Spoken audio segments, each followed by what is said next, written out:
안녕하세요. 크리스천 영상교로 전하는 심목사입니다. 오늘은 위드 코로나가 된다고 교회가 예전으로 들어갈 거라는 기대를 접어라 라는 점으로 한번 생각해 보겠습니다.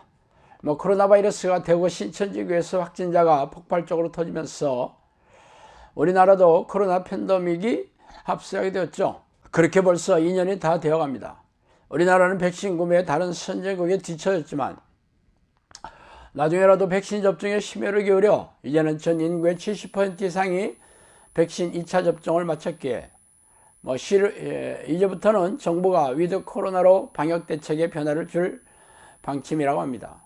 위드 코로나는 코로나의 완전 퇴치는 힘들다는 것을 인정한 뒤에 오랜 봉쇄에 지친 국민의 일상과 침체에 빠진 경제회복, 사회적 거리두기에 따른 막대한 비용 및 의료비 부담 감수를 위해서 확진자 수를 억제하기보다는 치명률을 낮추는 새로운 방역체계로서의 전환이 필요하다는 것이죠. 그래서 올 11월부터 시작되는 1차 개편에는 상업시설 운영 제한이 완화되며 12월에는 대규모 행사를 허용한다고 합니다. 그래서 그동안 가장 피해를 많이 봤던 자영업자들이 숨통을 틔울 수가 있게 되었으며 곧이어 대규모 행사를 허용한다는 방침에 따라 교회도 대면 예배자의 숫자가 교회의 절반 이상 이 예배를 드릴 수 있게 될 거라고 들떠 있는 것도 사실이죠. 그래서 오늘은 그 얘기를 좀 하고 싶습니다.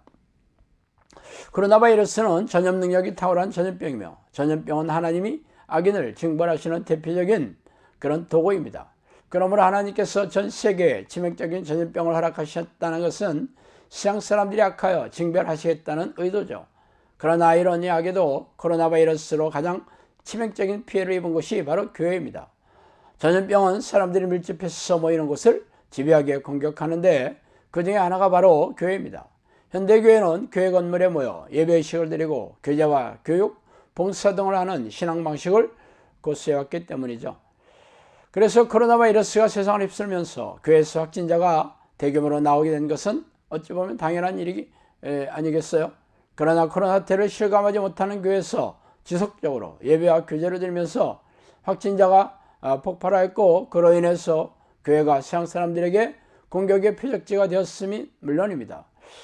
그래서 정부와 언론에서도 교회에 밀집해서 모여 예배를 드리는 것을 금지하게 되었으며 2년 동안 그 추세가 지금까지 이어지고 있습니다. 그러나 그동안 대부분의 교회에서는 비대면 예배를 드려야 했고 나중에 소수의 인원들이 마스크를 쓰고 띄엄띄엄 앉아서 예배를 드리는 것을 허용되었지만 다른 소모임이나 식사 등의 교제가 허용되지 않았기에 집에서 유튜브나 인터넷으로 예배를 드리는 것과 별 차이가 없었습니다.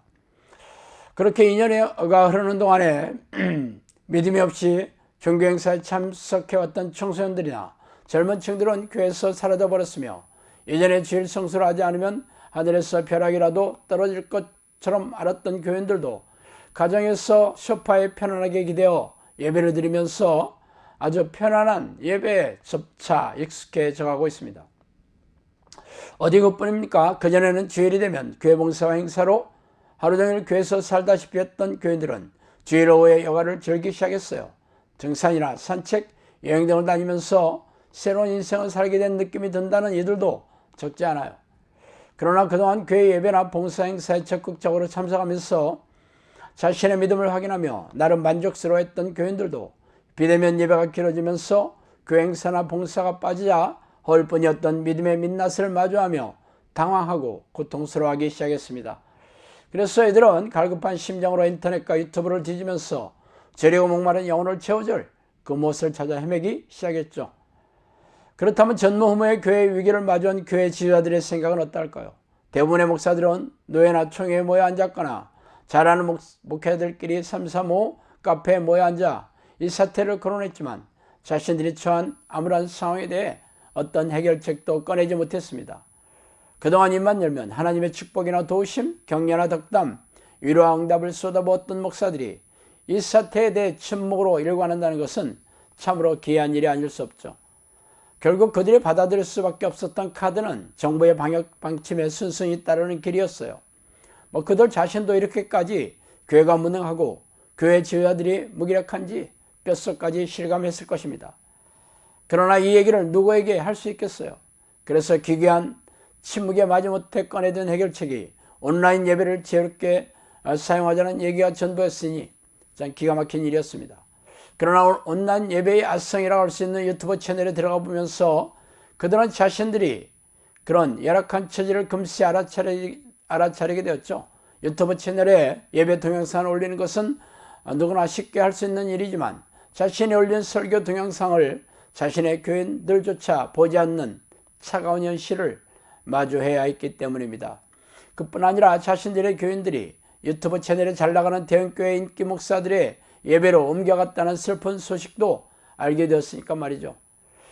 그래서 결코 놓아서는 안 되는 동아줄을 믿어야 하지 않겠어요? 그게 바로 위드 코로나가 되면서 대면 예배로 분리가 되면 예전의 교회로 되돌아갈 거라는 희망이죠. 그래서 지금도 대부분의 목사들은 하루빨리 위드 코로나가 되기를 학수고대하며 기다리고 있습니다. 그 결과는 내년이 되면서 자연스럽게 알게 되겠죠.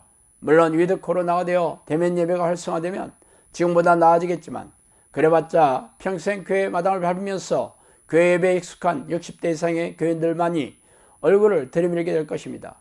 물론 그들도 다 돌아오지는 않을 거라는 게 불보도 화난 일이지만 말이죠.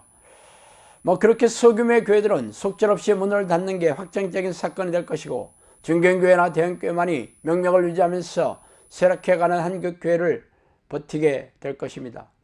제가 왜 이런 암울한 결과를 속단하느냐고요? 하나님께서 코로나 바이러스를 보낸 이유가 그동안 현대교회가 하나님의 뜻에 관심이 없이 종교주의자들로 양산하는 데 그쳤기 때문이죠. 목사들은 살찐 양만 찾아 자신들의 배를 불릴 생각뿐이었고 교인들도 세속적인 축복을 얻어 부자가 되고 성공하고 싶은 마음으로 교회 마당을 밟았기 때문입니다. 그래서 하나님은 심판의 날이 오기 전에 이들을 회개시키고 돌이키려고 코로나 바이러스를 보냈지만 어느 교회, 어느 목사도 자신들의 죄악을 회개하고 돌이키는 눈물의 호수를 촉구하지 않았습니다. 안타깝지만 현대교회가 무너지고 양들이 흩어지는 게 현실이 될 것입니다. 그러므로 당신이라도 살아남아 천국에 들어가려면 골방에 들어가 쉬지 않고 하나님의 이름을 부르며 성령의 내주를 간구하세요. 그 길만이 당신과 가족이 사는 유일한 길이기 때문입니다. 자, 오늘은 여기까지 하겠습니다. 감사합니다.